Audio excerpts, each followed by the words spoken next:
가와바타 야스나리라는 분을 아시는지요?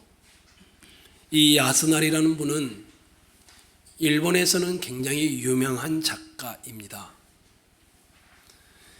노벨 문학상을 설국이라는 작품으로 받을 정도로 인지도가 있으며 성공한 작가입니다. 이런 야스나리 작가가 60년대 중반에 갑자기 자살을 했습니다.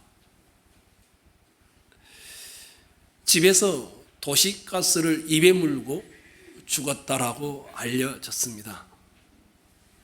죽음에 대한 말은 추론이 오고 갔습니다. 그런데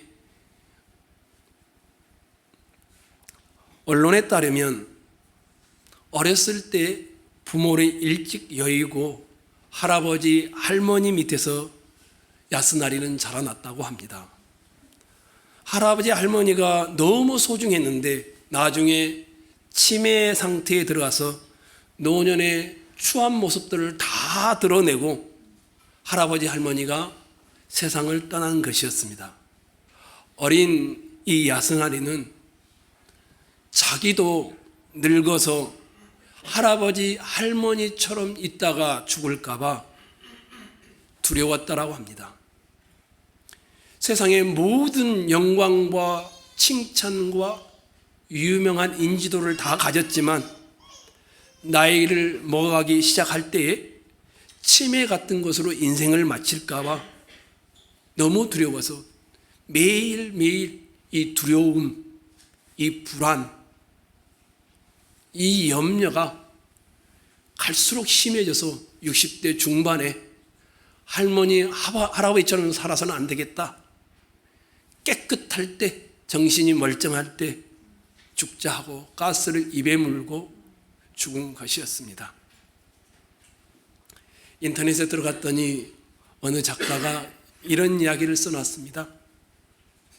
현대인은 불안해서 잠에서 깨어나 불안한 차를 타고 직장에 가고 언제 누구와 직장에서 다툴 줄 모르는 불안 속에서 일하다가 퇴근하면 이 불안을 잊기 위해 몇몇 친구들과 술잔을 기울인다. 불안 덩어리에 몸을 이끌고 불안한 아파트로 올라가 도둑에 대한 불안 때문에 잠겨졌던 문을 똑똑똑 그래서 불안한 표정을 감추고 있는 아내가 열어준 문 안으로 들어가 불안한 말들을 주고받다가 불안을 잊기 위해 잠을 잔다. 그러면서 이 작가가 이렇게 표현했습니다. 현대인은 불안해서 일어나 불안을 잊기 위해 일하고 불안을 잊기 위해 잠을 자는 불안 세대이다. 칼 막스라는 아주 유명한 분은 공산주의를 왜 만들었는가 이렇게 대답을 했습니다. 자본주의가 가져다 주는 변혁과 변화로 인한 불안 때문에 공산당이 꼭 필요하다. 심리학자들은 이렇게 말합니다. 두려움, 불안, 염려는 천천히 죽음에 이르게 하는 병이다. 어떤 사람은 다른 사람이 나를 어떻게 평가할까? 이것이 늘 불안합니다. 사람들의 평판 때문에 늘 두려움을 갖고 있습니다. 또 어떤 사람은 자기가 감당해야 될 책임에 대한 두려움이 늘 있습니다. 또 어떤 사람은 노년의 질병이 또는 죽음에 대한 두려움이 늘 존재합니다. 오죽했으면 유대 랍비였던 한 분이 이렇게 말했습니다. 당신이 죽었을 때는 벌레가 당신의 육체를 먹고 당신이 살아가는 동안에는 이 불안, 이 근심, 걱정이 당신의 마음을 좀 먹는다. 여기 앉아 계신 여러분은 가장 불안한 것이 무엇입니까? 그런 불안함, 두려움의 원인은 어디로부터 온 것입니까? 오늘 오 목사님과 함께 읽었던 요한복음 20장 18절 그 이하의 예수님의 12명의 제자, 아니 그 이상이 됐을런지도 모르겠죠. 불안과 두려움에 떨고 있는 장면을 묘사해 놓고 있습니다. 유대의 권력자들이 예수님은 십자가에 못 박은 것이 아니라 예수를 따르는 사람들을 다 체포령을 내려서 꼭꼭 숨어서 불안한 모습을 두려움으로 가득 차 있다라고 소개를 해주고 있지요. 19절에 보면 그 시간대를 이렇게 말합니다.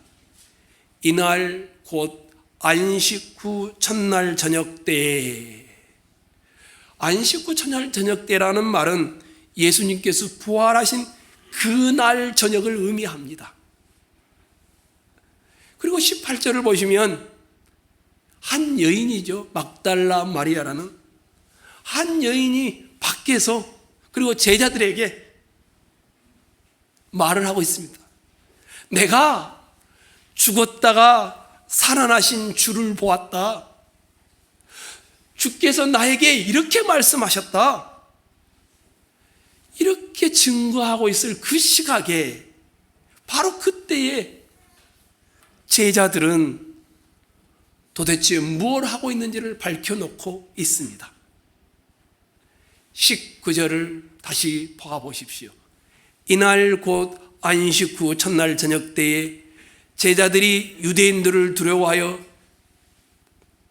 뭐라고 되어 있습니까? 모인 곳에 문들을 닫았더니, 아마도 이 장소는 최후의 만찬을 했던 마가의 다락방이었던 것 같습니다. 뭘 하고 있다라고 나옵니까? 아무것도 못하고 있습니다. 그저 두려워서 벌벌 떨고 있습니다. 예수님을 못 박아 죽인 유대인들이 예수님의 제자였던 자기들에게도 의해를 가할까 봐 체포령이 떨어졌으니 두려워서 숨어 있는 것입니다. 문들을 닫았다, 이 말은 걸어 잠갔다라는 말입니다. 그리고 문이 하나가 아닙니다. 뒷문 잠그고, 집안의 현관문 또 잠그고, 다락방으로 올라가는 문 또 잠그고, 2중 3중으로 문들을 잠가서 사람들에 대한 두려움을 묘사해 놓았습니다. 대문만 잠가 놓은 것이 아니라 방문도 잠그고 다락방문도 잠갔습니다. 문이라는 문은 다 걸어 잠갔습니다. 그만큼 이 제자들은 불안, 두려움, 여기에 사로잡혀 있는 것이었습니다. 그런데 제자들이 걸어 잠근 것은 단순히 문들만이 아니었습니다. 그들이 걸어 잠근 것은 마음의 문까지도 걸어 잠가 버렸습니다. 마음의 빗장을 2중 3중으로 걸어 잠갔기에 막달라 마리아가 와서 내가 죽었다가 살아나신 주를 보았다. 주께서 나에게 이렇게 말씀하셨다. 이렇게 말해도 마음의 문을 잠가 놓으니 들어올 리가 없었습니다.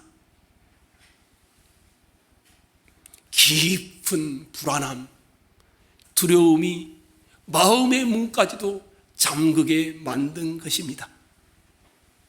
유대인들이 예수님만 잡아 죽였던 것이 아니라 예수 믿는 사람들도 잡아들이라는 체포령이 내려진 것 같습니다. 마음의 문을 꽁꽁 걸어 잠고 있는 이 제자들의 모습, 반대로 밖에서 내가 죽었다가 살아나신 주를 만나보았다 외치고 있는 막달라 마리아 한 여인의 모습, 참 비교가 되지 않습니까? 예수님이 부활하셨다라고 한 여인이 증거하고 있음에도 불구하고 예수의 부활을 믿지 못한 채, 말을 해도 듣지 못한 채 겹겹이 문들 뿐만 아니라 겹겹이 마음의 문까지 잠그고 있는 제자들의 모습을 저는 떠올려 봅니다. 예수님은 죽음에서 무덤 밖으로 나오셨는데 제자들은 여전히 집 안에 갇혀 있습니다.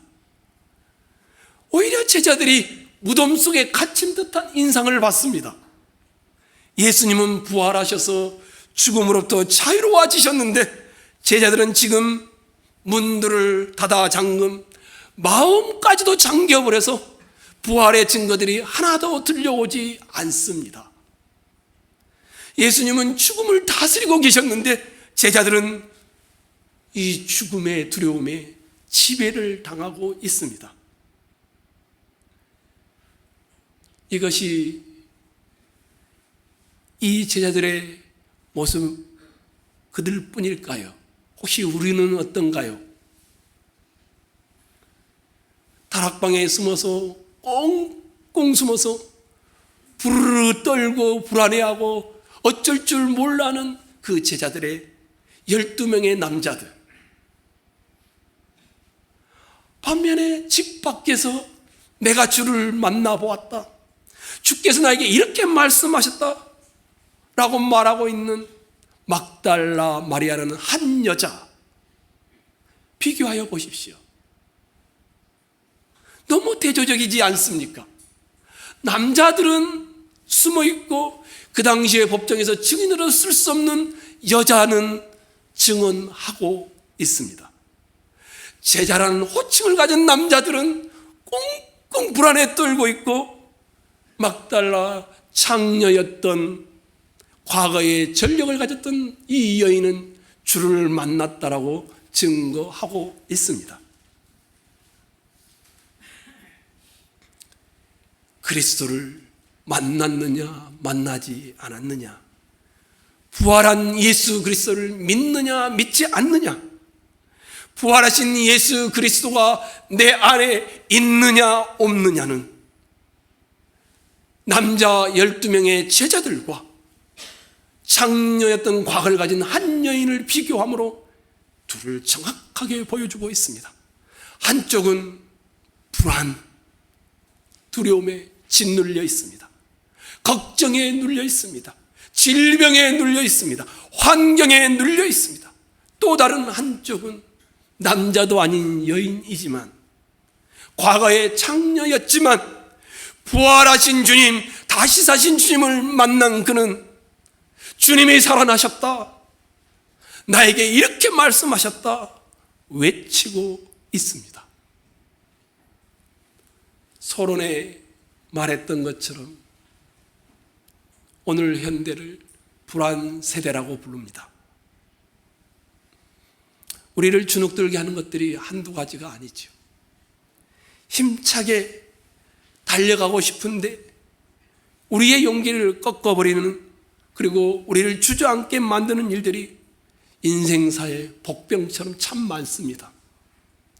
거듭되는 실패에 가족과 주변 사람들을 보기도 민망할 때도 있죠. 이런 것 하나 제대로 해내지 못하는 자신의 모습을 보면서 자기의 무능함을 실감하고 더 실망하기도 하지요. 새로운 해가 다가온다 한들 특별한 계획을 세우기를 포기하죠. 어차피 인생은 마음먹은 대로 되는 세상이 아니라고 자포자기하면서 말입니다. 현실은 나를 늘 힘겹게 하지 받아주지 않을 것이라고 예측하기 때문이죠. 이런 불안 세대에 이런 두려움의 문, 두려움의 빗장을 걷어내는 것이 뭘까요?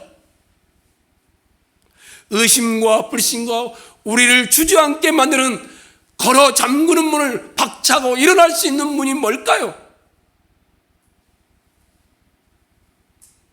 부활의 주님을 만나셔야 합니다.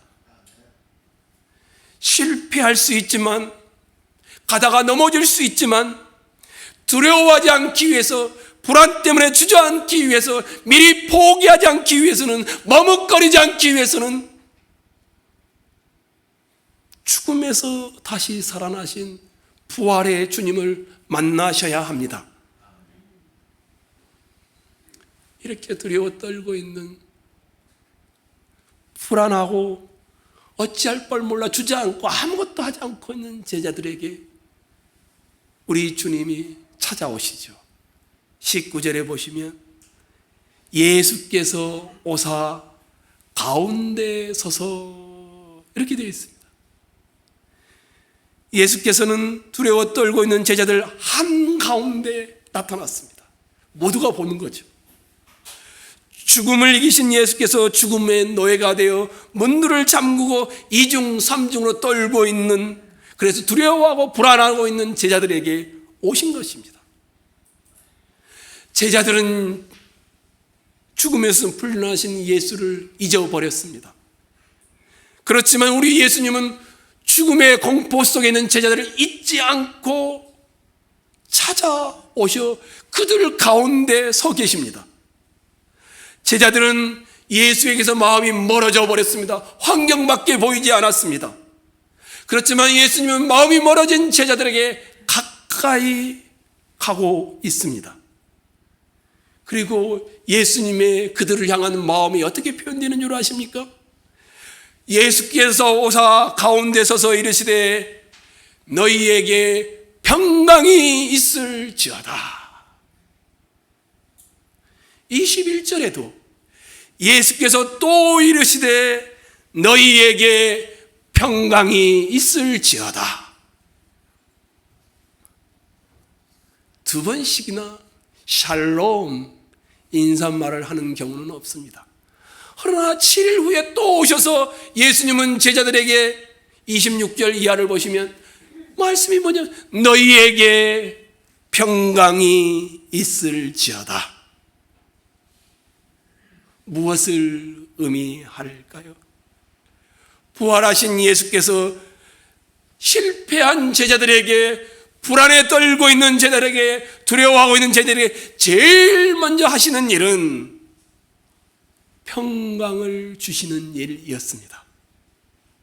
자기 삶의 자리에 두려워서, 무서워서, 불안해서 도망치듯 예수를 버리고 도망갔던 제자들, 유대인들이 무서워서 여러 문들을 잠그고 있던 제자들, 심지어 마음의 문까지 잠근 채로 아무것도 하지 못하고 있는 제자들에게 시공간을 초월하여 제자들 한가운데 나타나서 말씀하십니다.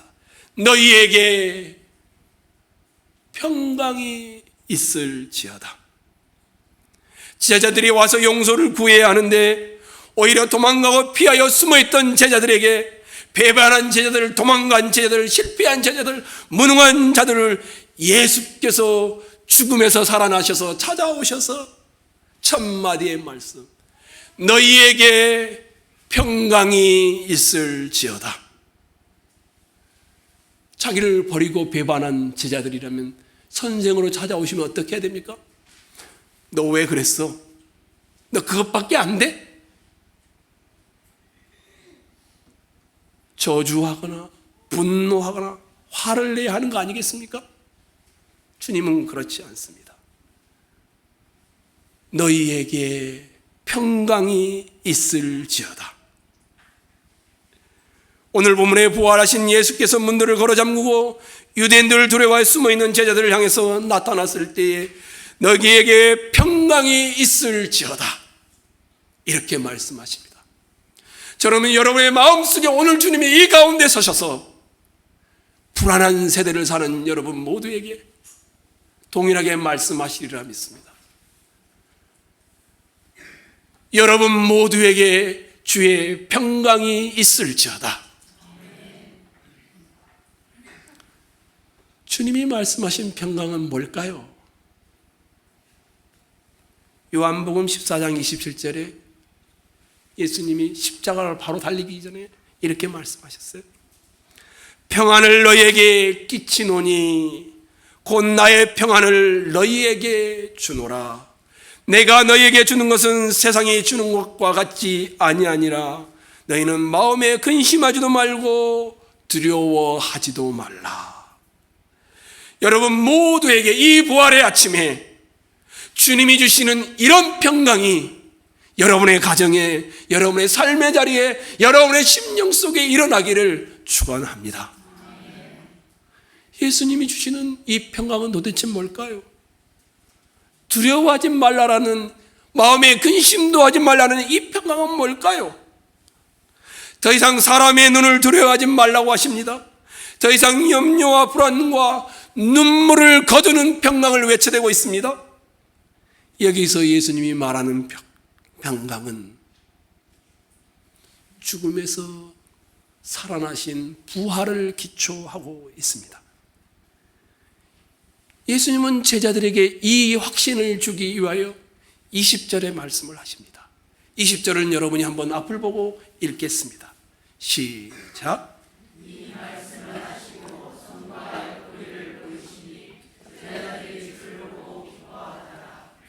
만일 손과 옆구리를 보여주지 않으셨다면, 다시 말해서 예수님 부활하지 않으신 채 죽은 채로 평강을 외쳤더라면 그 평강은 헛된 것입니다. 예수님의 평강은 죽음에서 다시 살아나신 분으로서 주는 평강이라는 것을 보여주기 위하여 손과 옆구리의 흔적들을, 십자가의 흔적을 보여주고 있는 것입니다. 죽음을 이긴 평강이라는 말입니다. 죽음을 넘어선 평강이라는 말입니다. 환경에 따라 이루어지는 평강이 아니라 환경이 나쁠지라도 인간이 근본적으로 누릴 수 있는 평강이라는 의미입니다. 그래서 제자들은 그제야 죽음을 이기시고 다시 사신 주님을 보고 20절을 보며 주를 보고 기뻐한다라고 나옵니다. 그리스도인이지만 실패했다라는 것에, 잘 살지 못하라는 것에, 자식을 잘 양육하지 못했다는 것에 고개 숙이고 자신을 자책하고 주눅들어 계신 분이 여기는 안 계신가요? 그리스도인이지만 여전히 수많은 불안과 공포 가운데 사는 분은 여기에 안 계신가요? 죽음을 이기신 십자가의 흔적을 가지신 그분이 오늘 여러분을 찾아오십니다. 그리고 말씀하십니다. 평강이 너에게 있을지어다. 죽음을 이기신 예수가 평강의 출발입니다. 죽음을 무너뜨린 이 예수가 평강의 기초입니다. 인간이 가장 두려워하는 죽음조차도 깨뜨리신, 그리고 살아나신 예수께서 나와 함께 한다라면 내 상황이 어떠한들 평강을 이룰 수 있겠습니까? 시간과 공간을 초월하신 하나님께서 지금 나와 함께 하신다라면 어떤 누가 이런 평강을 앗아갈 수 있겠습니까? 천지를 창조하신 하나님, 무소부지하신 하나님이 나와 함께 계신데 어찌 그 하나님을 내 아버지로 믿는 내가 상황 따라 평강이 흔들릴 수 있겠습니까? 예수님은 의도적으로 두려워 문을 닫고 있는 제자들 가운데 나타나서 손과 옆구리를 보여줍니다. 헬라어 단어에는 이렇게 있습니다. 봐봐, 보라. 주를 보고는 그들은 기뻐합니다. 사랑하는 형제 자매 여러분, 불안과 두려움은 누구를 보느냐에 달려 있습니다. 죽음을 이기신 예수를 바라보는 사람은 전에는 세상이 커져 보였는데 이제는 예수가 커져 보입니다. 그 예수님은 어떤 분이시냐면 죽음을 이기신, 그리고 살아나신 부활하신 주님이시기 때문입니다. 세상의 고난을 이기신 분이기 때문입니다. 죽음을 이기신 그분을 바라보기 시작한다면 불안과 두려움은 사라져 가기 시작합니다. 세상은 이 불안을 잠시라도 잊도록 하기 위하여 승진이 되면 잠시 기쁩니다.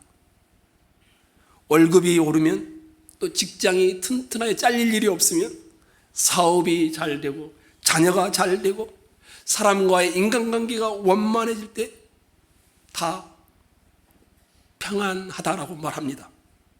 이것이 세상이 말하는 평안입니다. 그러나 예수님은 잡히시기 전날 밤에 요한복음 16장에 이렇게 말씀하셨습니다. 33절에 내가 너희에게 평안을 주노니, 십자가에 달리시기 전에 내가 너희에게 평안을 주노니 내가 주는 평안은 세상에 주는 평안과 같지 아니하노라.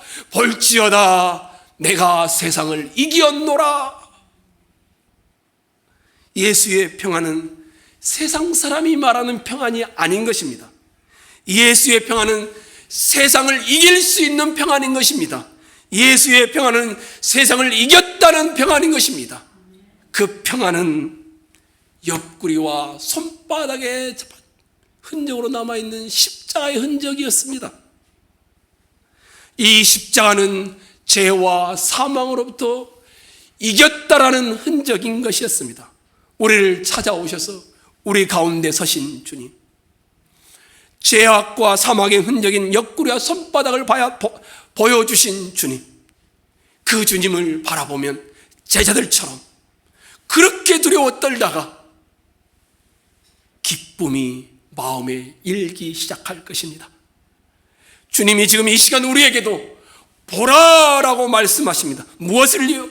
고난당하신 흔적인 손과 옆구리로 상징되는 십자가를 보라라고 말씀하십니다. 그리고 3일 만에 다시 살아나셔서 지금 우리와 함께 계신 부활하신 주님을 보라라고 말씀하고 계십니다. 제자들은 두려워 문을 이중 삼중으로 걸어 잠그고 두려움에 떨고 있는 그 모습이었습니다. 죽음을 이기시고 부활하신 예수께서 그들 가운데 계시면서 그들에게 평강을 부어주셨을 때, 그때 비로소 제자들은 마음의 빗장이 열리기 시작합니다. 그리고는 다락방의 문도 열기 시작하고 대문도 열기 시작합니다. 두려워 떨던 베드로가 베드로후서를 쓰면서 이렇게 외치게 됐습니다. 하나님과 우리 주 예수를 알므로 은혜와 평강이 너희에게 더욱 많을지어다. 나중에 그렇게 예수를 핍박하다가 죽음에서 부활하신 주님을 맞던 사도 바울은 빌립보 교회 성도들에게 빌립보서 4장에서 이렇게 합니다. 아무것도 염려하지 말고 오직 모든 일에 기도와 간구로 너희 구할 것을 감사함으로 하나님께 아뢰라. 그리하면 모든 지각에 대한 하나님의 평강이 그리스도 안에서 너희 마음과 생각을 지키시리라. 마틴 로이드 존슨이라는 영국의 유명한 목사님이 내가 자랑하는 복음이라는 책에 이런 한 기사를 내용을 소개했습니다. 미국의 무디 목사님 교회에 스페포드라는 집사님이 있었다고 합니다. 이 집사님은 변호사로 크게 성공해서 엄청난 돈을 번 분이었습니다. 이 집사님은 무디 목사님이 가는 곳곳마다 전도단을 운영하며 영혼 후원할 때 재정 후원의 대부분을 감당했던 분이라고 합니다. 모든 사역들을 도와서 얼마나 이 집사님이 무디 목사님을 사랑했는지 무디 목사님 섬기는 교회 바로 옆으로 집을 이사 와서 그렇게 교회를 섬길 정도였다고 합니다. 그런데 이 스페포드 집사님은 변호사로서 벌어들였던 그 많은 재산을 시카고의 미시간 호반이라는 곳에 여러 별장들을 짓는 데 투자를 했습니다. 1871년에 시카고에 대화재가 발생했습니다. 이 화재는 10만여 명의 이재민을 발생했고 300여 명의 목숨을 앗아가 버리기도 했습니다. 이틀간 계속된 불길은 도시 전체를 삼켜버렸고 도시뿐만 아니라 무디 목사님이 섬겼던 교회와 이 집사님의 집까지도 다 태워버렸습니다. 투자한 재산을 다 잃어버린 것이었습니다. 이때 의사의 권유로 몸과 마음이 약해졌던 아내와 그의 딸들과 함께 유럽에 잠시 쉬러 갈 생각을 하게 됩니다. 그리고 하필이면 그때 영국에서 무디 목사님이 집회를 인도한다더니 그 집회를 가서 봉사하며 쉬기로 결정을 하고 그렇게 여행을 준비했는데 가기 전날 이 스페포드 집사님은 갑자기 일이 생겨서 먼저 가족들을 보내고 나중에 같이 합류하기로 합니다.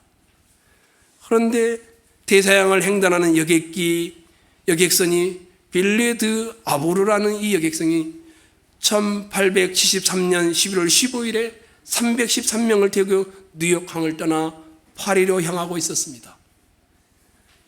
일주일 정도 지났을까요? 11월 22일에 그만 새벽에 다른 배와 부딪혀서 313명 중에 226명이 죽었습니다.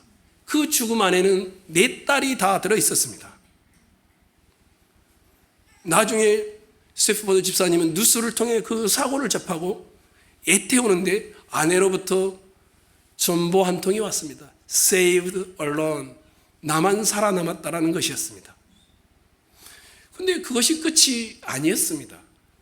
부인과 4딸이 유럽 떠나간 후 주거래 은행이 갑작스럽게 파산하는 바람에 당시에 그가 가지고 있던 모든 재산을 다 잃게 되었습니다. 그 당시에는 은행이 파산한 일이 비일비재했다라고 합니다.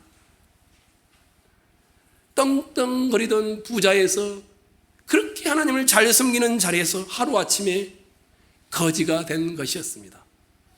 이 비극 앞에 스테포드 집사님은 어떤 반응을 보였을까요?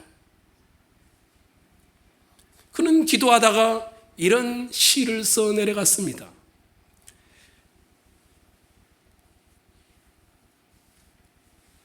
내 평생에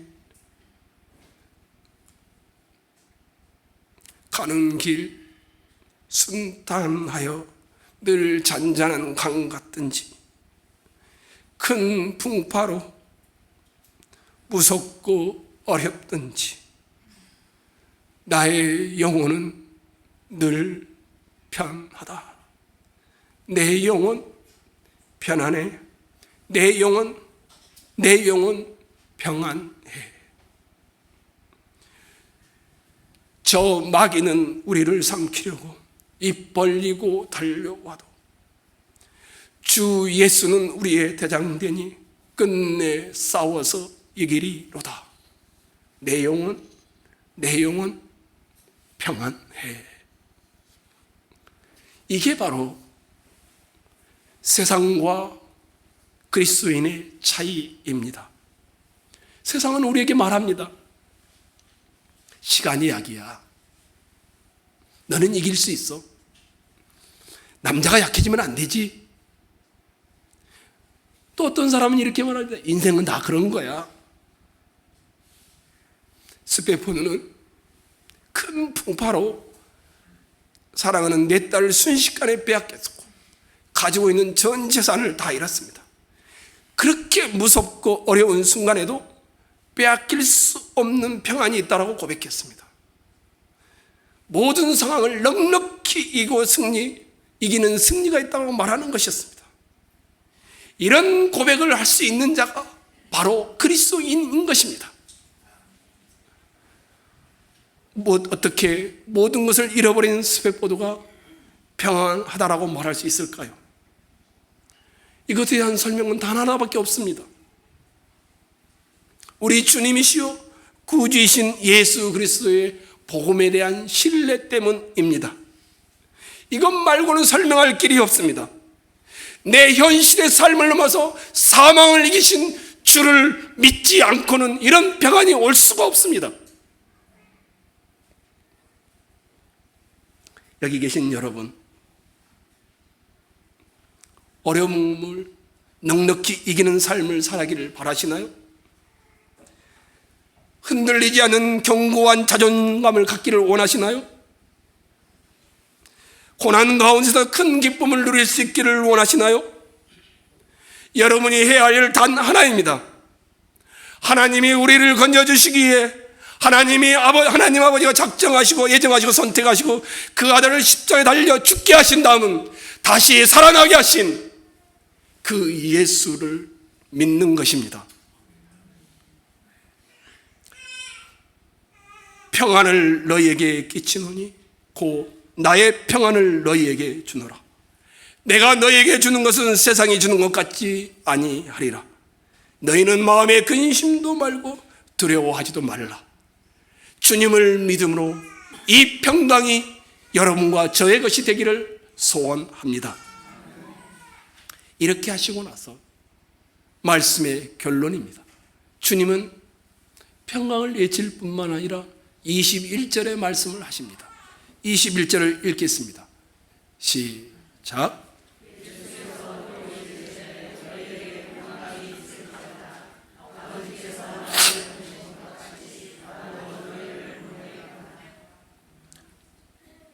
평강이 어떤 것인지를 보냅니다. 아버지께서 나를 보내신 것 같이 나도 너희를 보내노라. 두려움에 떨며 문들을 걸어 잠근 채 다락방에 숨어있는 제자들을 찾아오셨습니다. 결정적인 순간에 주님을 배신했던 그 제자들, 인간같지도 않은 제자들을 다시 받아들이시고 그들에게 너희에게 평강이 있을지어다 말씀하셨습니다. 그리고 끝이 아니었습니다. 아버지께서 나를 보내신 것 같이 나도 너희를 평강의 사람으로 세상에 보내노라. 세상은 불안합니다. 너무 불안합니다. 어찌할 바를 몰라 불안에 떨고 있습니다. 배신자였던 그들에게 평강을 주어 부어주셨을 뿐만 아니라 계속하여 주님의 제자로 함께 하겠다라는 용기를 북돋고 있습니다. 여전히 부족하지만, 여전히 허물투성이지만, 여전히 문제가 많지만 주님의 제자로 계속 신뢰해 주겠다라는 언약입니다. 우리 모두를 향해서도 부활하신 주님이 똑같이 말씀합니다. 너희에게 평강이 있을지어다. 그리고 말씀하십니다. 아버지께서 나를 너희에게 보냈듯이 나도 너희를 평강의 사람으로, 평강의 선교사로 세상에 보내노라. 여러분이 살아가는 직장과 가정과 삶의 자리에 평강의 사람들로 있기를 축원합니다.